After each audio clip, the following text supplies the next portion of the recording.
Assalamualaikum warahmatullahi wabarakatuh. Ustazah ucapkan buat anak-anak murid Ustazah tahun 14 tari. Ustazah doakan semoga kamu sentiasa sihat saja. Jadi, tajuk kita pada hari ini ialah kufur. Apa itu kufur?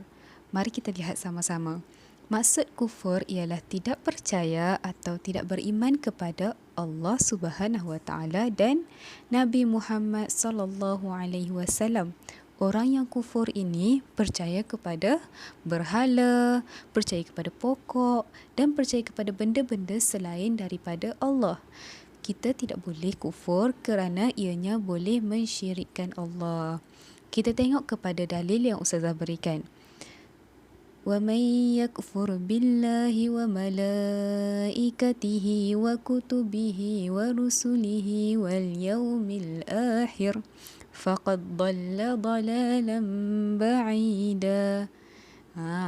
Itu merupakan potongan ayat daripada surah An-Nisa, iaitu ayat 136. Kita tengok pula maksudnya. Sesiapa yang kufur kepada Allah, para malaikat, para rasul dan hari akhirat, maka sesungguhnya dia sudah jauh tersesat. Siapa yang kufur kepada Allah, para malaikat. Malaikat ada berapa? Malaikat sebenarnya ada banyak, tapi yang perlu kita ingat ialah 10 malaikat. Contohnya malaikat apa? Malaikat Ridwan, penjaga syurga, Malik, penjaga neraka dan sebagainya. Para rasul pula. Rasul ada berapa? Rasul ada 25 yang kita perlu ingat. Contoh nama rasul? Adam, Idris, Nuh, Hud, Saleh, Ibrahim, Lut, Ismail. Anak-anak boleh sambung lagi. Okey, seterusnya. Dan hari akhirat, maka sesungguhnya dia sudah jauh tersesat. Seterusnya anak-anak, kita pergi pula kepada apakah hukum kufur? Hukum kufur ialah sesat. Jadi, kita janganlah jadi orang yang kufur.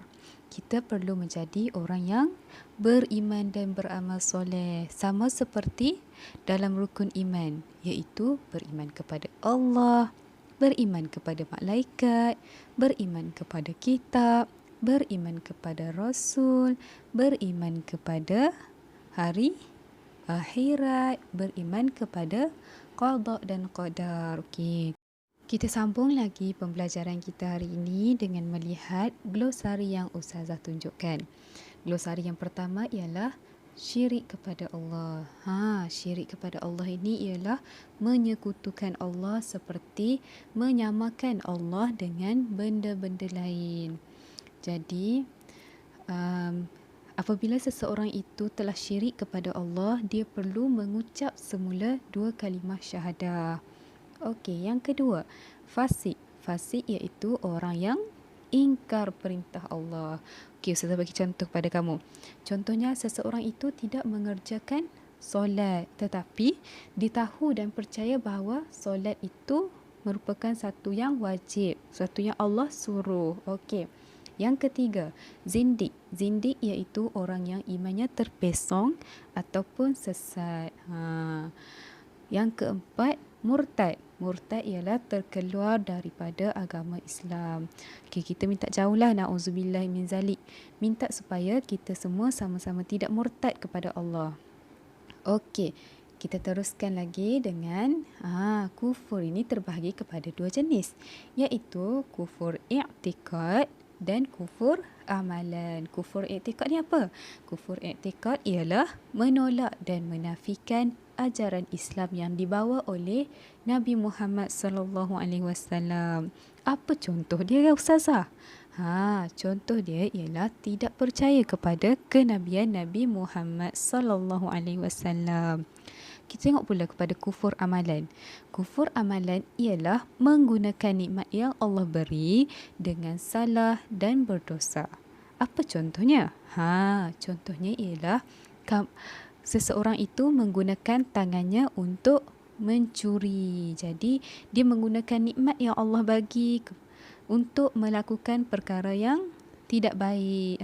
Seterusnya, Apakah faktor terjadinya kekufuran? Okey, faktor yang pertama ialah didikan agama yang kurang sempurna. Yang kedua, mengikut hawa nafsu. Yang ketiga, lemah pegangan agama dalam kehidupan. Dan akhir sekali ialah terpedaya dengan pujukan dan kesenangan dunia yang hanya bersifat sementara.